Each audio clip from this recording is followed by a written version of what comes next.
تراجع مستمر في أسعار الذهب، والناس محتارة تشتري ولا تبيع.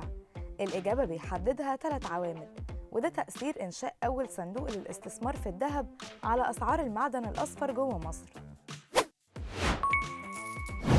في الساعات الأخيرة عادت أسعار الذهب للانخفاض في سوق الصاغة بعد تذبذب في الأسعار، وحسب أمير رزق عضو شعبة الذهب فالانخفاض ده سببه تراجع السعر العالمي للمعدن الأصفر، وكمان تراجع سعر الدولار في السوق السوداء. وخلال الأيام اللي فاتت ظهرت دعوات من التجار لمقاطعة شراء الدولار من السوق السوداء بغرض الاستيراد، وده المفروض يقلل الطلب على الدولار وينزل سعره، خصوصاً بعد صعوده ل 42 جنيه.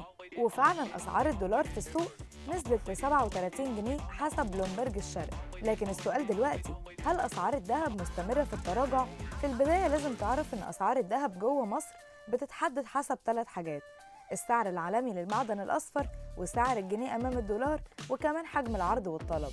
واللي حصل من بداية 2023 إن الناس بدأت تشتري الذهب بكميات كبيرة علشان تحافظ على قيمة فلوسها، خصوصاً مع انخفاض قيمة الجنيه قدام الدولار وارتفاع معدلات التضخم. وفي المقابل استيراد الذهب واقف، والكمية الموجودة في السوق مش كفاية علشان تغطي احتياجات السوق، وعلشان كده شفنا ارتفاعات قياسية في الذهب. وبناء عليه شعبة الذهب ربطت أسعار الفترة اللي جاية بحجم الإقبال على الشراء تحديداً. لو زاد الأسعار هتزيد، ولو قل الأسعار هتفضل مستقرة. وده ياخدنا لسؤال مهم: إيه تأثير صندوق الاستثمار في الذهب اللي أعلنت عنه البورصة على الأسعار في مصر؟ منصة جولد بيليون شايفة إن الصندوق هيساعد على استقرار الأسعار، لأن السعر اللي هيعلنه ممكن يبقى سعر استرشادي يقلل من التسعير المبالغ اللي شفناه خلال الفترة اللي فاتت. لكن بشكل عام صندوق استثمار الذهب مش هيفرق قوي في تراجع حجم الطلب على الذهب، لأنه أصلاً قايم على الاستثمار فيه، والمفروض إن الصندوق ده بيطرح وثائق للبيع يقدر يشتريها الأفراد أو الشركات، والصندوق بياخد الفلوس يشتري بيها ذهب. يعني كل ورقة طالعة من الصندوق في ذهب بيغطيها.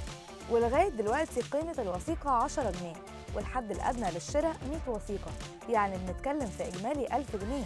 وفي البداية سعر الذهب في الصندوق هيكون مربوط بسعر الذهب المعلن في البورصة المصرية، لحين الإعلان عن سعر الذهب في البورصة السلعية.